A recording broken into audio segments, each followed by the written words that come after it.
be live. So right now we have to be careful what we started say that. That's right. to David because he's recording us. That's right. That's right. You're recorded now. You're in trouble. We can't do our usual Laurel and Hardy. That's right. Well, we have a great conservative liberal gig that we do. It adds to the show later, so it's fine. All I'm going to go ahead and share my screen just so I can let me make sure I know what I got here. 1 second. And we'll walk through and do some stuff. I mean, I can talk to you about some other stuff too, and I usually tailor these to whoever's here. So if you want to know something different than what I'm talking about, we'll kind of bounce off track a little bit. I don't have a problem doing that. Okay. Great. Because if you're the ones that show up, I think you deserve to get here what you want, right? Yes. Makes sense to me. Whoever shows up, shows up. Right. Yeah, that's how I feel. So I'm going to go ahead and share my screen now. I thought I heard somebody. Just one moment, David. Okay. We tell. No, Karen. Yeah, no, Karen, I've got this hope.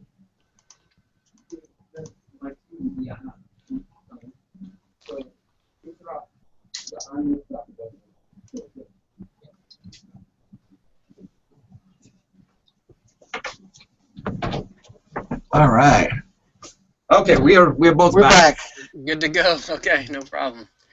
All right, let me get back to my main screen I'm sharing.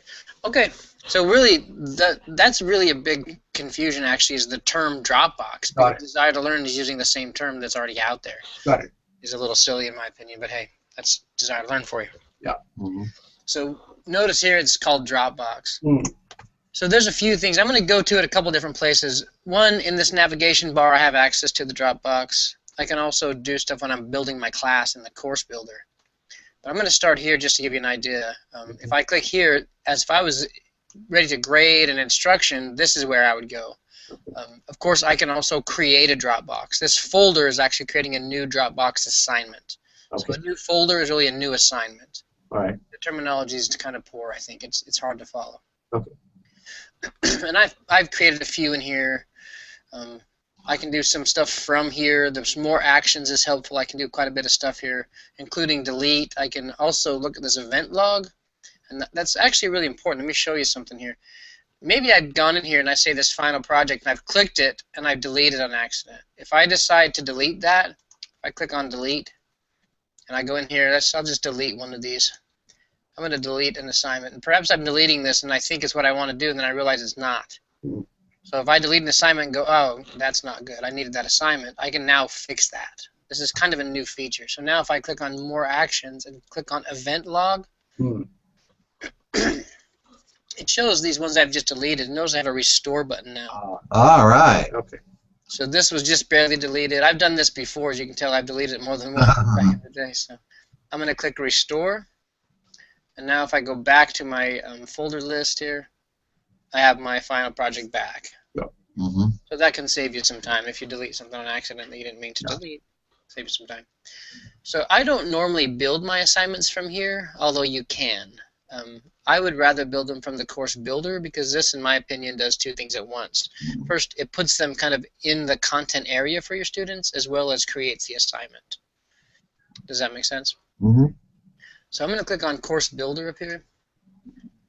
You can do this from the content area, but I just prefer the course builder. I think it's easier. So I'll just actually create a new module just so I have a fresh module. So I'm going to grab my module folder over here, put it at the end, and I'm going to call this one week 5. And create. I'm going to move that up a little bit so it's in front of that e-reserve folder. So I can drag and drop these around if you don't already know that. That's a handy piece. So now on this side over here is where I'm going to create my Dropbox. So oops, right here. So this is creating a Dropbox. If I want to create a brand new assignment I don't have, I'm going to use this. Something I want to point out is I may have created, like my final project, for instance, I might assign that in week 1 or week 2. I want them to work on it the whole semester, or maybe it's a midterm project. I want to point that in several of my modules so they can keep being reminded that that's still there. So I can do that pretty easy. I can actually come down here, come to my Dropbox folder, and say here's my midterm, for instance. I'll go with my final project. I can actually just re-point to that same Dropbox by just clicking on it and dragging it over here to that. So it's the same one. If I've, maybe I've assigned that in week 2, I can point back to it in the middle, or every couple of modules I can point back to it so they have a constant reminder that that's going to be due at the end. So it'll give them a due date, or all those things can be there. So just in case you wasn't aware of that. So I don't know what you mean by point to it, David. So what I mean by point to it is I'm not creating it again, so that I'm just pointing to the same assignment more than one time. I see. So in that weekly module, I'm letting them, when they go to week 5, they'll still see the module. I mean, they'll still see the final project, which was also, say, in week 3 or week 2. It just points them to the same place, so they're reminded, oh, don't forget your final project's coming up. Does that make sense? Yeah, but again, tell me what you mean. Say, go to week 2 and do that pointer for me. I don't know quite what you mean. When I guess the term point to, I'm not using mine in week 2, but I think I will. I'll go ahead and put it over there. So I have that same project. I see. So I don't have 2 different final projects. I see. But I'm pointing to the same one twice. Okay. All right. Does that make sense? All right. Okay. Yeah. To me, that's pretty helpful, especially for long-term projects, like Right. midterm, your final, things that you want students working on over several weeks. So that's one option that I have. I'm going to go ahead and minimize that. So the other option, of course, is creating one. So I'm going to come up here now. I'm going to create one. This little icon here is my assignment or Dropbox tool. They should just call it an assignment tool, but So I'm going to drag that over and drop it off on week 5. So let me be sure I just heard you right, David. The Dropbox in Desire to Learn is an assignment tool, really. Yes. Okay. A place where the students can put their assignments. Is that right? Yes, that's exactly right. It allows them to drop that off. All right. Okay. Yep. So I'm going to go ahead and create a new one. So I'm just going to call this week 5 assignment. I won't be too crazy with my wording. So, of course, I can give it instructions. Here's where I'd probably put, actually, a lot of people put in here, see attached file, and then they'll actually attach a document. So if you already have your instructions in a Word file or a PDF file, you can just add that file here. I can record an audio snippet here with some instructions. Oh, really? Yep, I sure can. So if I click record audio, it uses Flash, I believe.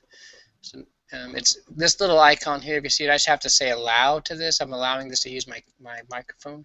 And then close that. And then I can just record a quick audio snippet. I can actually give the students that, go ahead, do this. Don't fail. So I'm going to stop, and I'm going to say add.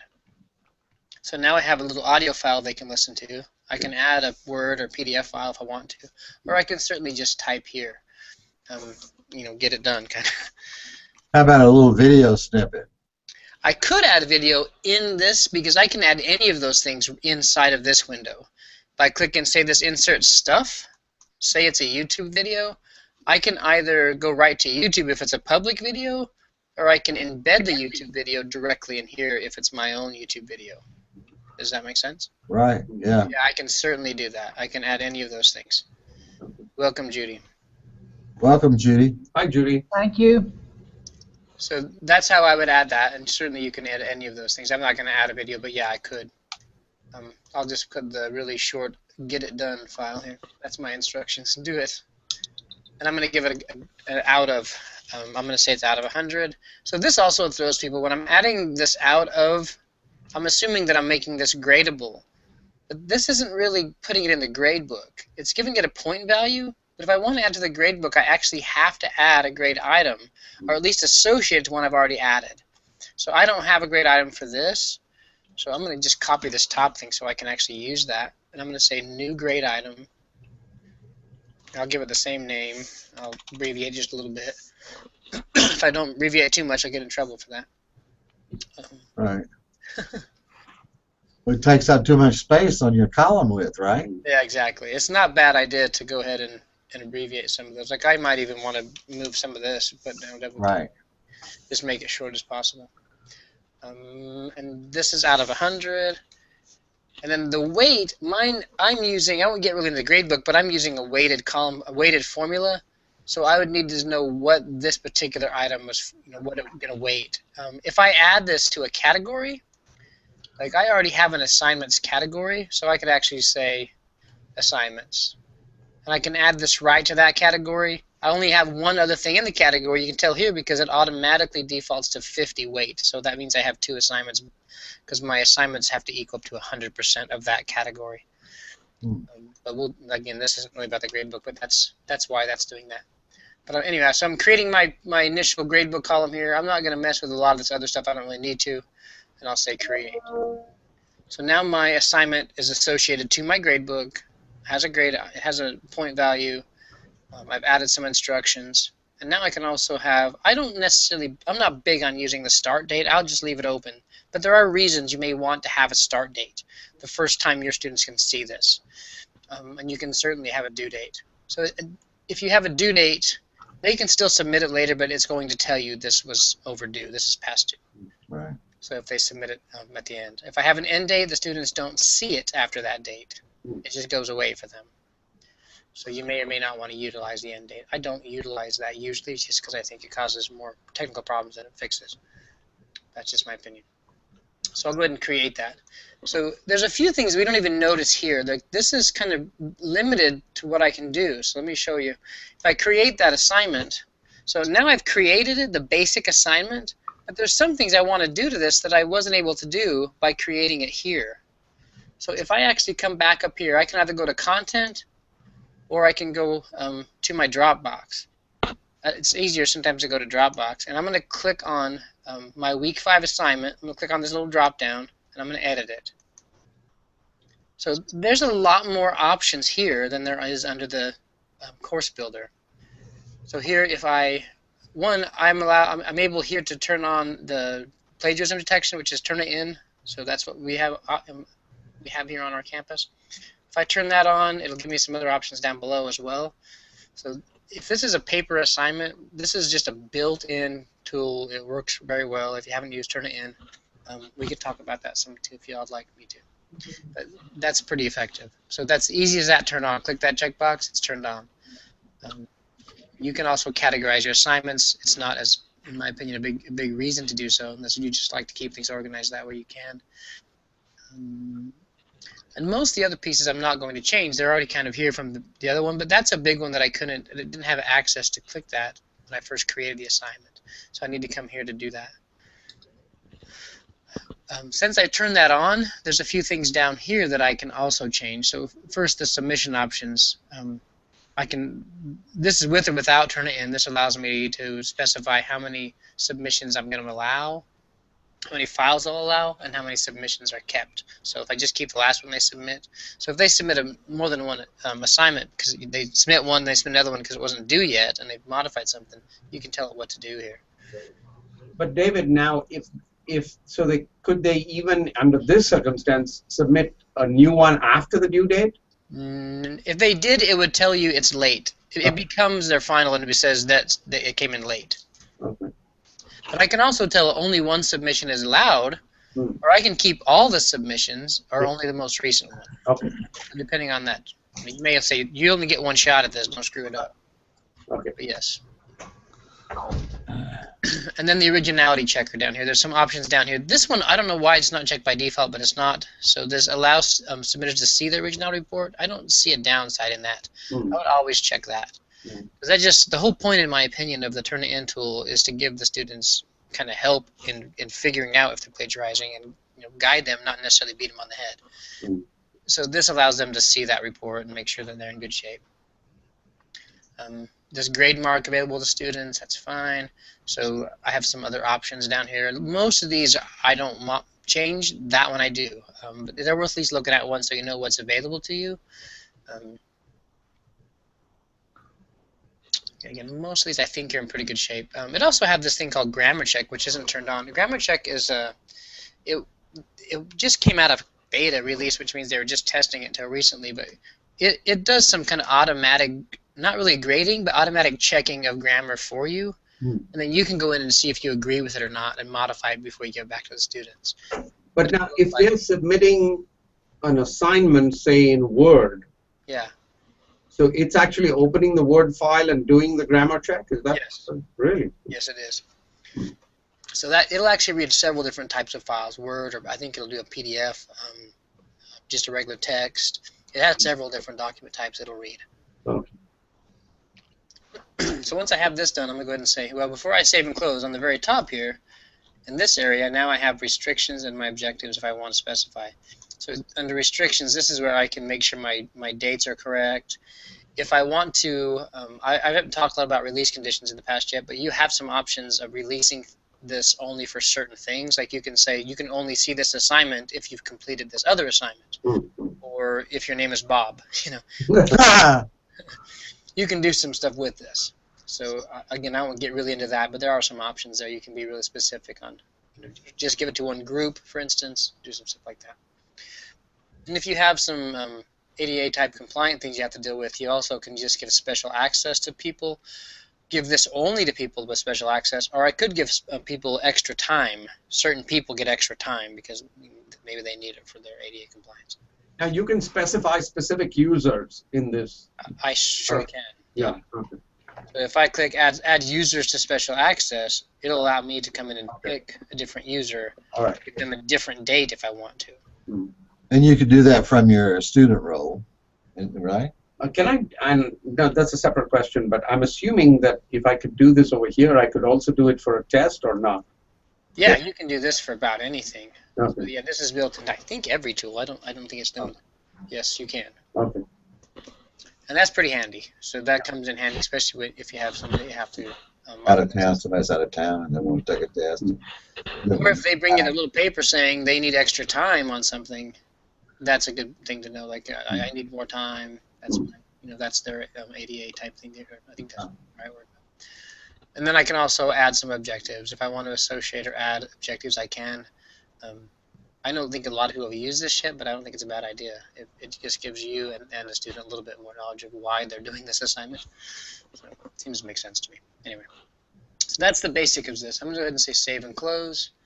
So now I have my assignment, and that it has Turnitin enabled on it.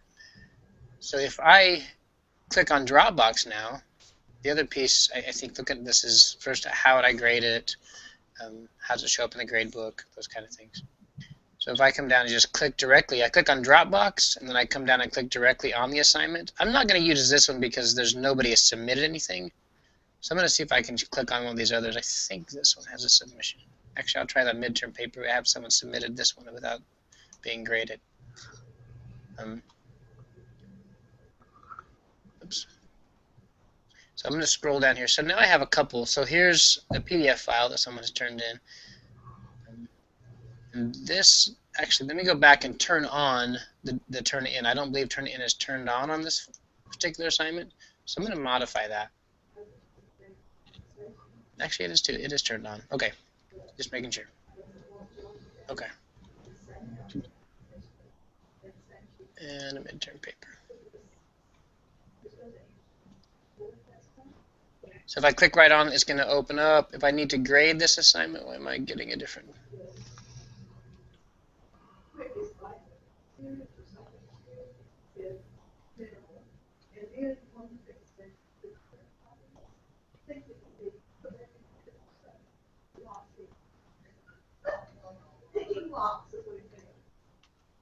It's all of a sudden throwing me, sorry.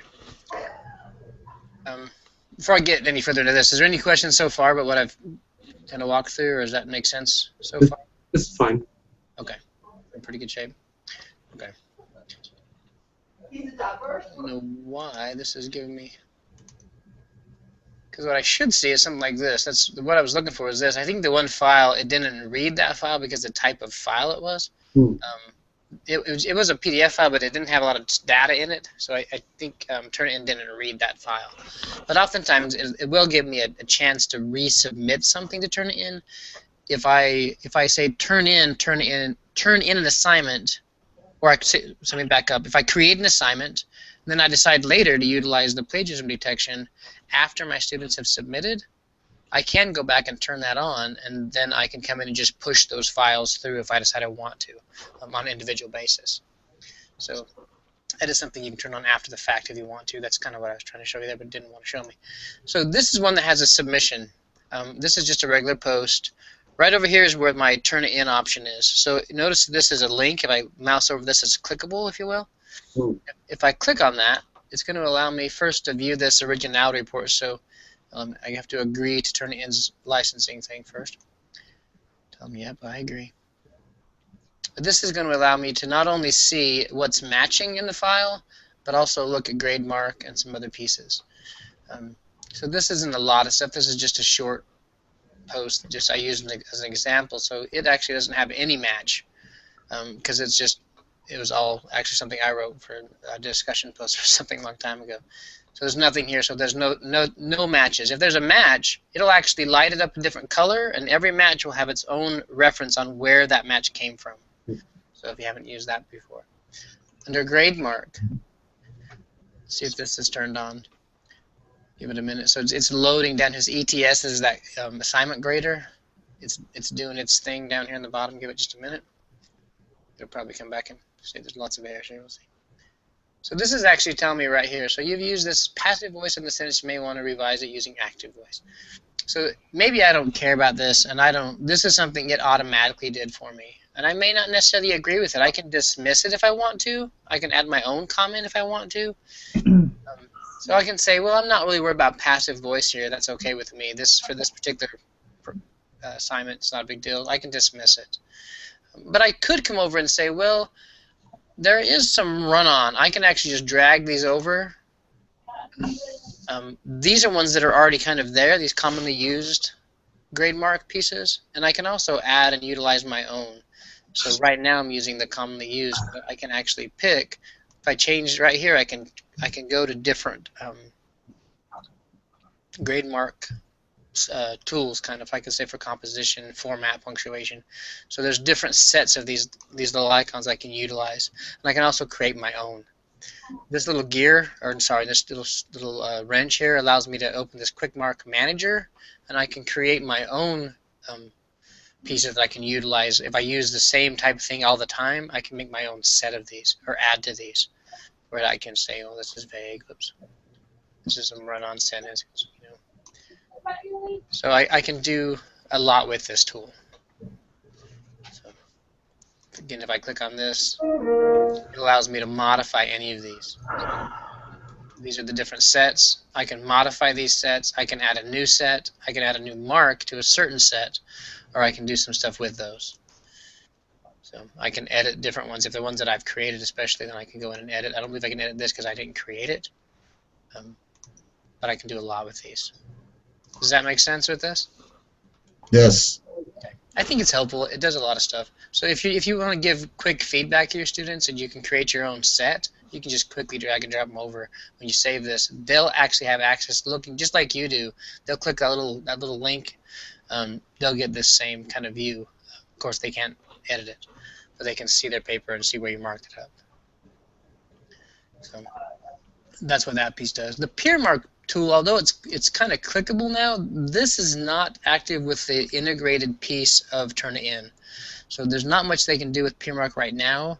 It looks like, I haven't heard exactly yet, but I think Turnitin is in the process of making this accessible inside of the integration like that we have with our CourseDen tool with Desire to Learn. But as of right now, these two options are available. This one's not, unless you utilize Turnitin outside of CourseDen, which you can do, but I don't think it's worth it in my opinion. But any questions on Turnitin, or does that hopefully cover it? Nope. Nope, it's all good? Yeah. You're way too quiet. No, I know that's odd, right? You don't hear that one much, do you? I don't. Alright, so I'm going to go ahead and close this out. So that's my initial piece. Oh, the other piece that I didn't mention is if I want to utilize a rubric inside of Turnitin, I can do that as well. So if I use a rubric in Turnitin, you can do some neat stuff with that. If I decide to say, I'm going to go back to grade mark.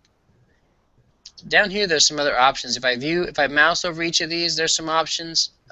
This is my rubric scorecard. I can modify. Click on that, and I can add a rubric. I haven't added one to this assignment, but I can actually add a rubric to here, grade it via the rubric, and then push that grade back to my grade book. So I can do some stuff with that. If you decide you want to utilize the rubrics inside and turn it in, there's some good options. Sometimes I think they actually work better than the options inside of CourseDen. If the rubrics, at least, the rubrics aren't necessarily the best. There's also this voice comment. So there's getting more and more areas that you can leave voice comments for your students. So this is one of them. Again, this is the icon on the bottom, view edit general comment. So I can give them some text comments, but I can also leave them a voice comment if I want to for their paper. So sometimes it's quicker.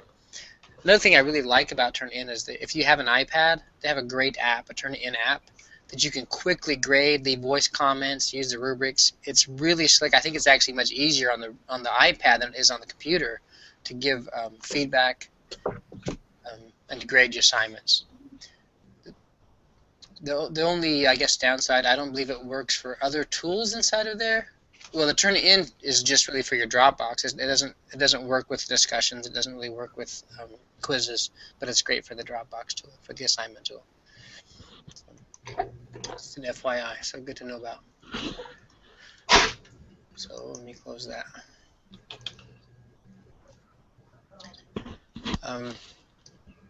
Is there any certain things you all want to know about? You want me to cover? Well, see, when I first heard this, I thought it was the program Dropbox. Yeah. I didn't know it was Dropbox from inside CourseDen, but that's fine, or whatever we call it now, Desire to Learn. Yeah, cool. Because we still call it CourseDen. That's kind of our name for it, but yeah, we're just using CourseDen Desire to Learn or D2L. Oh, okay. We're still calling it CourseDen just so that people don't have to memorize it or memorize Right. it. Well, I want to, of course, this was not the purpose of the class today, but one of my concerns, David, is I'm doing a 100% online class in June, and real estate principles, and I still can't figure out how to do midterm and final exams or even quizzes without cheating. I just can't figure that out. Yeah. So as a result, I'm going to have at least the final exam and the midterm on campus. Now they get choices about that, but I mean, I know that some of them have friends that help them even do the chapter quizzes, because they'll make A's on the chapter quizzes. Then when it comes test time, they'll make an F or a D. So I know, and the questions come from the same test bank. So yeah, it's something I don't know how to deal with that exactly. And I know that's not the purpose of your class today, but. No, but that's something we can talk about later for sure. And I think it's something I would address with all of your quizzes, not just your final and your midterm. But yeah, there are a lot of ways to do that, to modify the time you're giving them for each test. I mean, for each question on the test. Right. Only show them one question at a time. You can actually randomize the answers as well as the order of the questions. You can randomize the questions entirely. They only get certain questions. So. And part of it is kind of rethinking what you're wanting them to get out of it, right? Where you want them to get the information from. I know I've heard a lot of people say when they do tests, they consider every test an open book test, but they're given a certain amount of time. If they can get this answer, if they know the material well enough to find the answer in this amount of time, they feel confident that the student. Right. That's what I use the chapter quizzes for. Is I even let them take the chapter quizzes like 3 times. Yeah. And we count the highest grade, so I want them to do it 3 times. Yeah. I want them to go over and over the material. My question, though, is if they have a friend who's helping them do that, yep, as opposed to them going over it and over it themselves, and then they show up and fail or have a poor grade on the test. That's where I'd actually use question banks. So if they have a friend helping them do it, it's not a friend that just took the same quiz. Right, exactly. Like, no, I'm not redoing your quiz. It's different than mine. Right. So if you utilize big question banks, it helps that a lot. I do. It's harder to find a friend of yours is to do your test when it was not the same one they just took. Right. You know what I mean? Oh, absolutely. Well, I do that now. Yeah. I don't have large question banks for the chapter quizzes. I mean, I do, but I only input like 20 questions, and then I'll have the quiz randomly select 10 of those 20. Each time that somebody signs on, it's a different quiz. Yeah. Or some of the questions are different. Yeah. Well, yeah, we'll get together a little later and we talk more about that. But Anyway, I'm sorry to bring that up, but no, it's fine. It's good to know what's wanted, what's needed. A couple more things to point out about this other tool that I've had questions for before. One, if I have everybody's turned their assignments in and I want to just download them and read them, like I don't want to keep them on here, I want to download them to my computer. If I select this little box here, it'll select all of my students. I can then click download up here, and it'll download all of these assignments that have been turned in. Wow. Okay. That's kind of handy. Yeah. That's one thing that I like. I can also email all my students from here. So I could, or just email a certain student. I'm in the Dropbox tool, I'm looking at it, I noticed one student hasn't turned it in. I can just select that student and email them. So, or I can, do that kind of thing quickly from here. I can also publish the feedback. We haven't used this a lot, but if I want to publish feedback for certain users, I can. Like, to publish these submissions. It's interesting how, I don't know if I agree with the word feedback here, because I really hear, unless I'm misunderstanding this, is you're actually publishing that submission so other students can see it. So in the other tools, they had that option too, in the old Vista tools or WebCT that we used to use. You could publish a certain assignment, kind of an example, like this is a great one, and you talk to the student, you mind if I publish this? Unless I'm completely wrong, which I don't think I am, that's what I'm doing here, is I'm publishing a certain assignment or feedback. So that's what that does. Of course, I can just display the unread ones that I haven't already looked at if I want to. What else can I do from in here? I think that's most of it. The other piece sometimes we don't see is the way the search option works. Oftentimes this is hidden, and all you see is this. And that's not just in the assignment tool, that's actually in a lot of the different areas. If I click on show search options, right now I'm looking at everyone, but I could change this to just say all I want to see is the users who've submitted. Right. That makes sense. So I can just click, all I want to see is these, and then I'm going to click this little, again, this is not very intuitive, but I just click the little search box again, and that'll bring that up. So now all I'll have is Wendy, because she's the only one in this pretend class that submitted anything. So that makes it easier to go through and only look at the ones who submitted things. So, of course, if I want to, I can also grade all my assignments, not from here, but I can actually go into the gradebook itself. If I click on grades, I go to my gradebook, and under enter grades, I'm in this what they call the kind of like Excel view, or they call it a spreadsheet view. Sorry, but there's the spreadsheet view or the regular view. So if I come over here to find my midterm that I was just looking at, here it is. So I can click this drop down and say grade all, and from here I can easily just walk in and grade. Now I'm not seeing these assignments here, so it's a little bit trickier unless I've downloaded them all already, and now I just want to go back and enter their grades. Right. So a lot of people do. A lot of people just want to download them all and walk through them, or print them off, or whatever works for you. However you can grade the best. I really like grading, frankly, using my iPad. If you have an iPad, I like it. And there's also a tool just for Courston, or for Desire to Learn, that does the same thing. It's called, I think it's called Grader, actually, and it works perfect with the Dropbox tool. It doesn't work with discussions and things, at least not. It didn't last time I checked it, but it works great with the Dropbox tool, and it makes it really easy to grade. I like it a lot. So those are some options as far as grading. The other piece here, I'm going to cancel this. This other view, the spreadsheet view, kind of lets me do the same thing without going into that. I can just come here and just add the grades for those students without having to go inside of that particular tool and say grade all. I could just click right here and enter their grade. Something to point out here, depending how my settings are set up in my gradebook, if I'm looking at the settings, and here I'll show you the settings, so this is it's not really a Dropbox, but it's one that throws people. If I click on my settings in my gradebook, and I click on calculation options, so notice I'm using weighted. But right down here I have an option of either dropping ungraded items or treat ungraded items as 0. So if I'm treating them as 0, it does two things. This is something I always do at the end of the semester, but sometimes at the first of the semester you may want to say just drop ungraded items, so that the students, if they're looking, it depends what you're showing them first. If you show the students kind of an ongoing total, then I would say you want to drop ungraded items. Otherwise they start out in the hole, kind of. They start out poor. They look at their grade, looks awful because everything's 0. They start out in F, they have to work their way up to a good grade.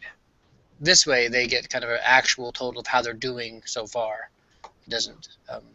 Anyway, so here's some options. If I decide to drop ungraded items, this is the option I use. I'd also check this bottom one here. As I grade, even if say a student doesn't turn one in, I don't leave it blank. I still give that a 0. Because if I just leave it alone because it didn't get turned in, then it doesn't count against the student unless I change that setting. Does that make sense? Okay.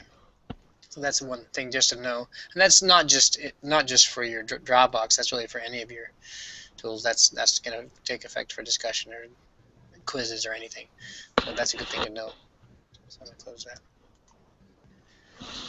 I know this is kind of short, but I think I've covered most of the assignment tool. But I'd be entertain any questions if you have any about that or anything else. Judy, you're awful quiet. I just listen and learn. Yeah. That works. Me too. Of course, David, you said this is simple and you've covered most of it in a short period of time, but it will take me several weeks to practice this and, learn how to do it. But I appreciate you taking the time to do this. I really do. Oh, I don't mind. I don't mind at all. And I feel like I'm a technological infant. No, I think you're doing just fine. I promise. I've worked with people who are a lot less equipped on a computer than yours. So. Yeah, I appreciate on this campus, surely not. Actually, on every campus. I think I don't know if I've mentioned before. I used to work with the Board of Regents, and I spent most of my time on the road going to other institutions doing trainings. Wow. And I spent a lot of time explaining what a browser was, or what a mouse was. Sometimes, like click here. People get it's surprising how many people are being kind of told to teach online when they don't really understand anything about computers. You guys are both much better than that. It's okay. You're in good shape. So, but again, you know where we are. If you need anything from our group, we're here to help. I'll see you in the morning. Perfect. Yeah, I'm gonna go get some ice cream, David. I'll be thinking about you. Nice. Yeah, well, bring me some. I like mint chocolate chips. All right. Thanks again. Hey, anytime. Thank you. And again, let us know if we can do anything to help you guys. Okay. Bye-bye. I'm going to go ahead and stop our broadcast, and we'll see you next time.